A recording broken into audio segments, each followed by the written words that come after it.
Okay, good morning po sa lahat. Good morning. Isang mapagpalang araw sa inyong lahat, mga kalingap, mga kapatid. So sa araw na ito, tayo po yung gagawa ng reaction. Pero bago yan, sa mga hindi pa po nakasubscribe sa ating YouTube channel, pakiclick lang po para maging updated tayo guys sa ating mga upload, para mapanood nyo po yung ating mga reaction. So sa araw na to, ang ating pong gagawa na reaction ay patungkol po kay Joy Diwata. Kasi guys, may parang pakiusap, parang pakiusap ng mga Joynatics, na mas komportable sila muna sa ngayon na wala mo ng love team si Diwata. Mas gusto talaga nila guys tutukan ng pag-aaral ni Joy. Oo, so ito yung mga request mo, pakiusap. Nung sa live ko kasi tinanong ko sila kung nais ba nilang si Joy magkaroon ng love team sa ngayon, pero sabi nila siguro Kuya Bobby, wag na muna siguro, mas maganda siguro kung pagtuunan naman ni Joy yung kanyang pag-aaral, kasi sa ngayon okay naman daw ang Joynatics na kahit walang love team si Joy, kasi mukhang gusto nila talaga tukusan talaga ang pag-aaral ni Joy guys. So yun po ang kanilang pakiusap. Sa ganang akin naman, may punto rin naman sila, kasi sa totoo lang, ang hirap po ng course ni Joy. Ang hirap na po ngayon ang course ni Diwata guys. Kung malaman nyo lang, napakahirap po kasi second year na si Joy. Hindi po ganun kadali yung kanyang course kasi talagang matinding pag-aaral, matinding kumbaga kayod ka talaga.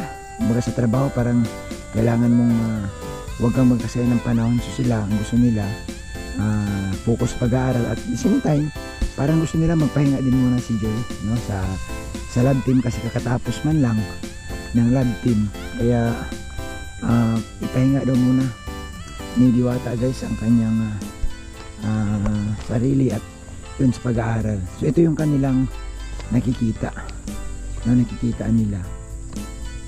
Para sa akin talaga guys, yung sa totoo lang, ako lalo na sa pag-aaral, mahigpit din ako yung kapatid ko nung araw nung nag-college, sabi ko dapat no ligaw-ligaw, walang ligaw-ligaw, kasi alam mo sa totoo lang nakaka-distract man yan, lalo na kung magkaroon ng problema ang relasyon. Kunyari may boyfriend ka, di ba?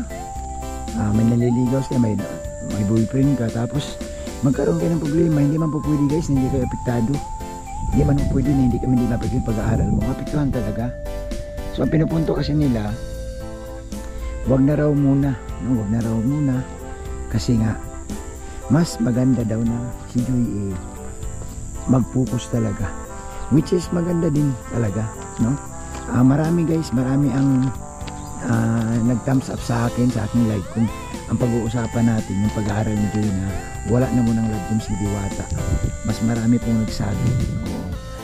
Mayroon din mga payan na gusto rin sana ng love team si Joy para lang makita nila ng madalas si Joy, pero halos doon, karamihan doon ayaw.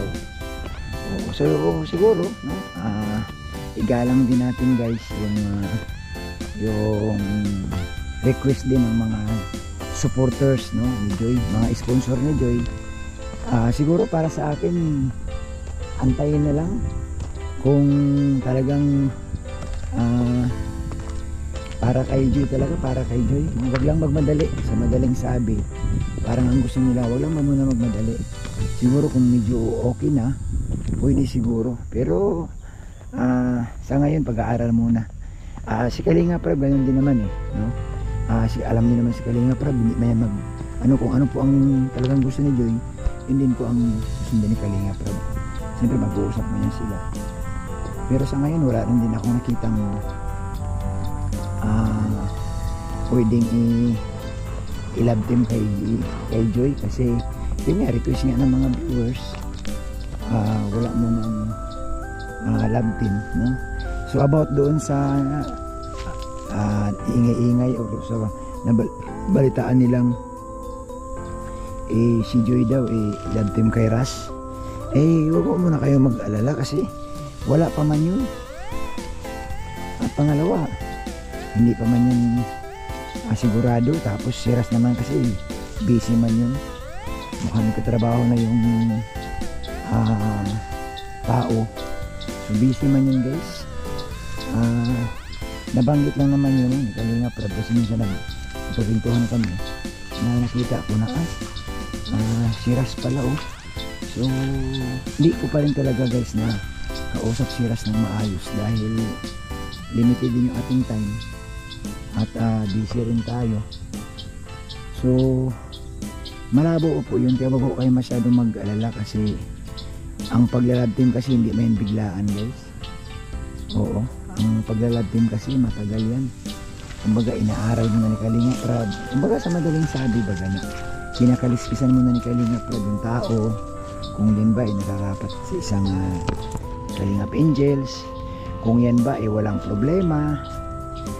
So bago yan mag-uusap mo na yan, depende rin depende kung mayroon ba yung chemistry, mga ganun.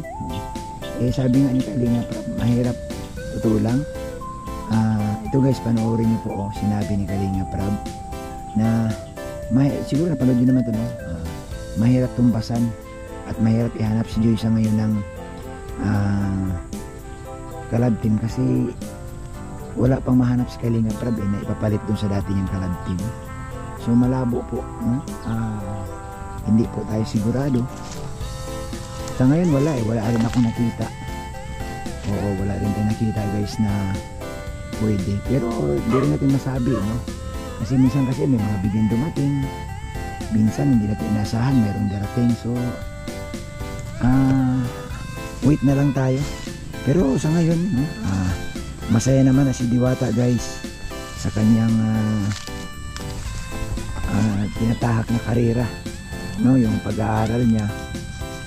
Maayos naman, nabalitaan ko lang balita tayo, okay naman si Diwata. Sa ngayon nag-enjoy si Joy sa pag-aaral at saka siyempre namamasal-masal yun paminsan-minsan, normal po yun. At malaki po talaga ang nabago kay Joy, nagiging matured na si Joy sa panahon ngayon sa nangyari na marami siyang natututunan.